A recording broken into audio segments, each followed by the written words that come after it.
Hello everyone.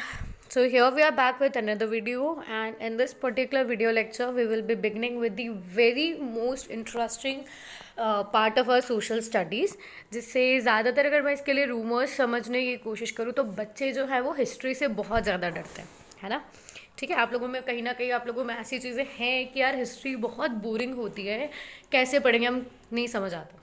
Okay, so here will start with history में भी अगर हम बात करें तो सबसे इंटरेस्टिंग चैप्टर्स जो आपके 8th स्टैंडर्ड की बुक में हैं that is the nationalist movement. हम उन्हीं से हमारी हिस्ट्री बिगिन करेंगे ताकि थोड़ा सा इंटरेस्ट हम लोगों में क्रिएट हो जाएगा। Okay, so the very first thing जो हमें यहाँ पे लेसन के इंट्रोडक्शन में समझनी है about the nationalist movement term. मैंने हमेशा आपको एक चीज़ समझाई है कि आप जब कभी भी लेसन स्टार्ट करते हो तो गो विद द टर्म। अगर आपको टर्म समझ आती है तो मैं मानती हूँ 30 से 40% काम तो अपना वही हो जाता है कि ठीक है आगे हमें पढ़ना क्या है वो चीज़ हम वहीं से समझ जाते हैं। तो बात करते हैं नेशनलिस्ट मूवमेंट की, तो ब्रेक करते हैं, पहले समझते हैं नेशनलिस्ट के बारे में और फिर समझते हैं मूवमेंट के बारे में। ओके, तो जब नेशनलिस्ट की मूवमेंट, नेशनलिस्ट का मतलब आता है, जब टर्म नेशनलिस्ट यहाँ यूज़ की जा रही है तो इसका मतलब क्या होता है बेटा, देखो नेशन से बना है ये वर्ड। ठीक है, नेशन मतलब क्या होता है, देश, बहुत इजीली हमें समझ में आता है, it is the country in which we live. Okay, nationalist का मतलब क्या होगा कि उस कंट्री को लेकर के हमारी फीलिंग्स। ओके, लाइक अभी सब लोगों का अगर मैं बोलूँ 26 जनवरी हुआ, 15 अगस्त की बात होती है तो सब में कैसे एक देशभक्ति की भावना आ जाती है कि हाँ we all are Indians, like India is my country kind of करके हम प्लेज करने लगते हैं, है ना। नेशनल सॉन्ग सुनते ही कैसे मतलब ठीक है एक थोड़ा सा वॉयलेंट फेज आ जाता है हमारे अंदर कि यार इंडिया हमारी कंट्री है ना। दैट काइंड ऑफ थिंग्स कि नेशनलिस्ट का मतलब क्या होता है, एक हमारे कंट्री से जुड़े हुए हमारे सेंटिमेंट्स को हम लोग क्या बोलते हैं, नेशनलिस्ट चीज़ें। ओके, अब मूवमेंट का मतलब हमें क्या समझना है, मतलब बहुत इजी से हमारे थोड़ा पास्ट को समझने की कोशिश करो। यहाँ पे आपको अच्छे से पता है कि जो हम इंडियंस हैं वो ब्रिटिशर्स की कॉलोनी रहे हुए हैं एक लंबे टाइम से, है ना। अगर मैं जनरली इस चीज़ की बात करूँ तो more than like you will say 200 years जो थे हम लोगों ने उनकी एज ए कॉलोनी हमने यहाँ पे निकाला था, उन लोगों ने हम पे रूल किया था। तो धीरे धीरे क्या होता है बेटा कि ये टॉर्चर ना लोग समझने लगते हैं कि यार ये चीज़ गलत है। ठीक है, अगर आपको मैं कंटिन्यूसली 4 बार होमवर्क दूंगी, 5 बार होमवर्क दूंगी कंटिन्यूसली, मैं तुम्हें बहुत ज़्यादा एक्सट्रीम लेवल पे मैं होमवर्क देना स्टार्ट हो जाती हूँ, तो तुम्हें कहीं ना कहीं क्या आएगा कि यार नहीं ये चीज़ हमारे साथ सही नहीं हो रही है, कहीं ना कहीं it is wrong. Okay, so that came into the minds of people. Okay, where they started assuming, मतलब उन चीज़ों को realising, not assuming also, when the people started realising कि यार कंट्री हमारी, ठीक है, रिसोर्सेज हमारे, और हमें एक्सप्लॉइट करने वाले ब्रिटिशर्स कौन होते हैं, है ना। तो जब ये कौन होते हैं वाली स्टोरी हमारे दिमाग में आई थी तो हमने क्या किया, ब्रिटिशर्स को रिवॉल्ट करना शुरू कर दिया। ठीक है, और ये जितनी भी लड़ाई हुई है फिर उसके बाद में हम लोगों ने आज़ादी के लिए, जितनी भी फ्रीडम के लिए हम लोगों ने जितना भी स्ट्रगल किया है, बस वही स्टोरी हमें नेशनलिस्ट मूवमेंट के अंदर समझनी है।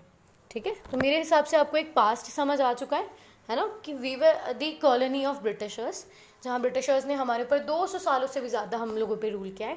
तो उसी रूल को हम किस तरीके से अपोज करने की कोशिश करते हैं, वही हमारा नेशनलिस्ट मूवमेंट बनाता है। Okay, very interesting chapter it is पूरा है ये, मतलब यहाँ तक कि आप ये स्टोरी समझने की कोशिश करो। इससे पहले आप लोगों ने अलग अलग डायनेस्टीज़ के बारे में पढ़ा है, दिल्ली के बारे में पढ़ा है, मुगल्स के बारे में पढ़ा है, बट ठीक है वो कहीं ना कहीं हम उसे रिलेट नहीं कर पाते अपनी लाइफ में। पर ये जो नेशनलिस्ट मूवमेंट आ जाएगा ये एक ऐसा चैप्टर होता है जिसे हम हमारी लाइफ के साथ भी रिलेट कर पाते हैं। अच्छा ठीक है, हमारे फोर फादर्स ने इस तरह से स्ट्रगल किया था, ये हमारी एक कॉमन हिस्ट्री है सभी के लिए। ओके, मेरे लिए जो फ्रीडम स्ट्रगल था, मेरे लिए जो इंडिपेंडेंस डे था जिस दिन कंट्री आज़ाद हुई थी, वही सेम डेट आपके लिए भी है। ओके, तो ये चीज़ें हम लोग एक दूसरे की लाइफ से भी रिलेट कर पाते हैं। सो बिगिनिंग इंट्रोडक्शन तो बहुत दे दिया हम लोगों ने, अब इस चैप्टर में हमें पढ़ना क्या है बहुत अच्छे से समझा देती हूँ। इस चैप्टर को हम लोग थोड़ा हिस्ट्री से लेकर के चलेंगे, मतलब बहुत हिस्ट्री से अगर हम चाहेंगे कि हम आज़ाद हुए थे नियरली 1947 में। ओके, एग्जैक्टली अगर हम बात करते हैं तो हम 1947 में इंडिपेंडेंट हुए थे, पर हमें उस 1947 के इंडिपेंडेंस के लिए जितने भी मेजर रिवॉल्ट हमारी कंट्री में देखे गए थे वहीं से हमें हमारी स्टोरी शुरू करनी। ठीक है, तो वो स्टोरी बेसिकली आपकी शुरू होने वाली है 1851, दैट मीन्स 100 ईयर्स बैक हमें चलने की ज़रूरत है। ओके, तो टाइम ट्रैवल करेंगे इस पर्टिकुलर चैप्टर के अंदर, और 1851 से क्या स्ट्रगल रहा है हमारे पास, बस हमें वही इसके अंदर समझने की ज़रूरत है। ओके तो पहले हम लोग नेशनलिज्म टर्म के समझने की कोशिश करते हैं कि नेशनलिज्म होता क्या है बेटा। अगर आपसे पूछ लिया जाए कि नेशनलिस्ट क्या होता है, अगर केवल पर्टिकुलर नेशनलिज्म टर्म के ऊपर आपसे डेफिनेशन पूछी जाती है तो आप बहुत इजीली बहुत अच्छे से समझाने वाले हो कि nationalism is a feeling of belongingness, it is a feeling of love और care towards the country.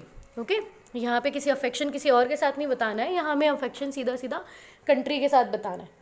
Okay, it is a feeling of belongingness towards the country. समझ आया होगा नेशनलिज्म मतलब। और मूवमेंट मतलब तो हम सभी समझते हैं कि उस नेशनलिज्म को अटेंड करने के लिए हम लोगों ने जितने भी स्ट्रगल मूवमेंट्स किए हैं उसको हमने नेशनलिस्ट मूवमेंट के अंदर डिस्क्राइब किया है। तो बेसिकली अगर क्वेश्चन आता है सबसे पहला कि हमारी कंट्री में या हम लोगों में एकदम से तो ऐसा नहीं था कि ना कंट्री के लिए मर मिट जाएंगे, कोई ना कोई तो बेसिक रीज़न आया होगा ना कि जिसकी वजह से ठीक है नेशनलिज्म का बहुत ज़्यादा स्ट्रांग हुआ था। तो बेसिकली इसके पीछे यही रीज़न है कि we were the colony of Britishers. तो जब हम कॉलोनी बन गए थे बेटा ब्रिटिशर्स की, तो हम ये चीज़ भी समझने लगे थे कि नहीं, हमें उन्हें और एक्स्ट्रा रूल करने नहीं देना है। हम उनके जो एक्सप्लॉयटेशन जो हमारा कर रहे थे उसके अगेंस्ट हमने वॉइस रेज करने की कोशिश की थी, and that is all seen in the form of nationalist movement. Okay, I think so एक बेटर इंट्रोडक्शन के फॉर्म में आपके सामने ये चैप्टर आ ही चुका होगा। ठीक है, so that's it for today, thank you everyone.